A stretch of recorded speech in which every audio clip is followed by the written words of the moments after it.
In this video, we will show you how to animate text in Canva. First, you have to open your browser and search canva.com. Open the Canva website and select Create a New Design. The edit screen will appear.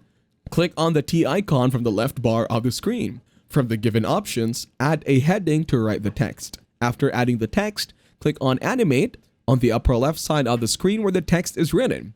You will see different kinds of animation. Select any animation from the left of the side. Canva offers various animation styles for text. You can browse through different animation styles such as fade, bounce, slide, and etc. You can also adjust the speed by clicking the time on the upper left side of the screen. After adding the animation, play the animation by clicking the play icon on the upper right side of the screen. You will be able to see the animation you add to the text. Preview your design to see how the text animation looks. If you are happy with the result, you can save your design by clicking on the download button or selecting the appropriate saving option. If you found this tutorial helpful, leave a like and subscribe.